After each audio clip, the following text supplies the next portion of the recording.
Do you have any stuck projects that you've been putting off and you want to get them moving again?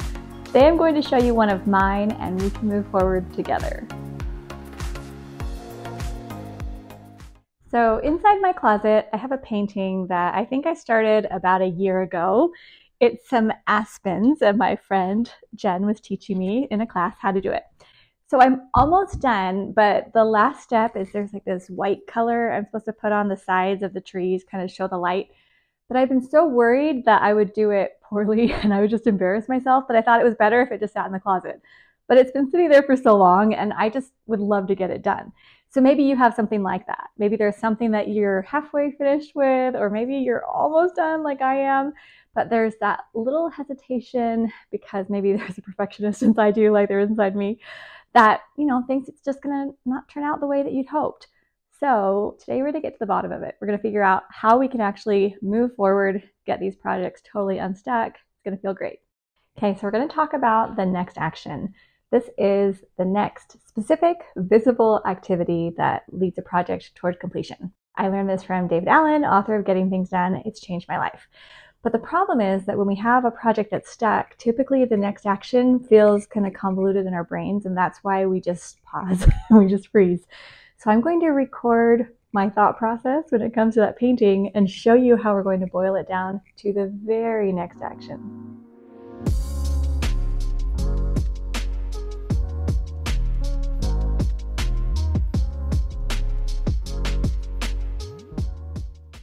So first I thought my next action was just to get out the paint and the tools. I know the color and I think I have everything I need, but I wasn't sure exactly which tools I needed or if there were other supplies. So then I thought, well, I just need to go into the member portal and just find the video where she explains it. And I could do that in just a few minutes. But then I thought, well, I need to find my login because I haven't logged in for a while. So let me just log in. So when I just boil it down, I realize literally if I just open my iPad and log in, I think I even have my password remembered, it probably would take 2 minutes. So literally, I think it'd be 2 minutes for this, and then it would be about 3 minutes for that, maybe a few more minutes to find exactly where it was in the video.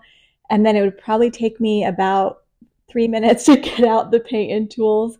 And I think I could have this whole thing done in 20 minutes total. Okay, I feel kind of embarrassed saying that because it's been sitting there for almost a year. But you probably have similar things in your home or in your office where you're like, oh, I could just get that thing done in a few minutes. So let's talk about what keeps us from actually doing this. So let's acknowledge the mental load that all of us have when it comes to a project that's stuck. Because I guarantee you have some thoughts that are going on in your mind that are making you feel worse and worse and worse about yourself and about the project. So I'm going to write down a few thoughts that I've had about this painting, and I want you to do the same thing about your project, and then we'll dive a little deeper.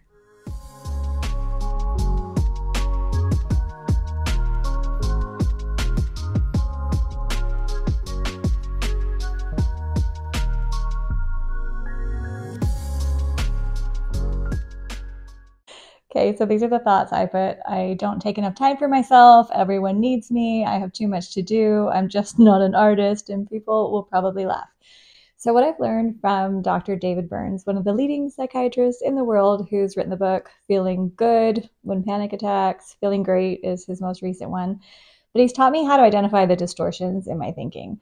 So when I say something like, oh, I don't take enough time for myself, that's total all or nothing. I actually do take enough time for myself. I just haven't been doing that specific project. So I don't need to, blame myself. There's like self-blame, all these other all or nothing, that type of thing. Or everyone needs me. That's kind of another all or nothing, right? Where I'm thinking, and other blame. Oh, because people ask me to do things and could use my help, I therefore can't do my project. I'm putting these distorted thoughts in my brain. Or I'm just not an artist, right? I'm labeling myself as saying because I'm not a current artist or people might not call me an artist, that means I can't create something, right? I'm totally making all this stuff up. Or that's when people will probably laugh. That's a mind reading, fortune telling. This is completely, it might be true. People might laugh, but that doesn't mean I can't go and put paint on a canvas. This is going to hang in my own home or not. It's fine. And so what happens is when we actually look at the thoughts that we have around. It could be a messy desk, it could be the kitchen, it could be, my painting or party you want to put on or some event. But when we actually step back and, identify that next action and also just look at our thoughts around it, it helps us to just give ourselves grace and recognize there's probably a lot of stuff that you are doing and a lot of stuff you're feeling. Let's just get to the bottom of this part, figure out what the next action is, and I'm going to share one more idea that has really changed things for me. So here I've drawn a pile of stuff, and this can represent any pile we have mentally, digitally, physically. But David Allen also taught me that often our minds go numb to the piles. So if you've noticed, maybe you had a pile on your kitchen counter or a pile on your nightstand or, pile on your desk. And because every time you look at it, you are thinking about all the stuff that you need to do, or you have all these negative thoughts about the pile or about yourself, you stop thinking about it because it's just too painful. So have you ever gotten to the point where you just didn't even notice the pile anymore? You just walk around and it's almost like it's part of the wall or part of the furniture. We even had one of our community members who said that she covered up a pile with a blanket to make it look like a beanbag chair. So it was just like part of the furniture. And so what happens is when we start getting stuck and then we put things off to the side, not only do those things sit and not get finished, but our brains actually stop paying attention to them. We just kind of go numb. But then what happens is the walls start closing in on you. You still are carrying the mental load.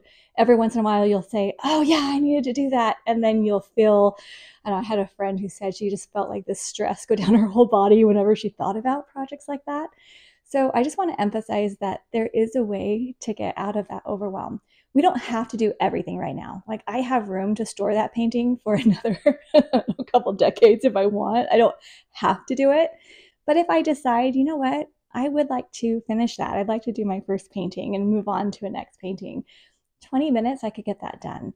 Instead of just spending time watching like 18 episodes of a show on, online, what if I took 20 minutes and did a painting or learned a song on the piano or did something that would replenish me? And I want you to do the same for you. So I hope that this is helpful for you. If you want more information on next actions or some of the books we love, we'll have links in the description. I'm cheering you on. I know things get stuck, but we can get unstuck together, right?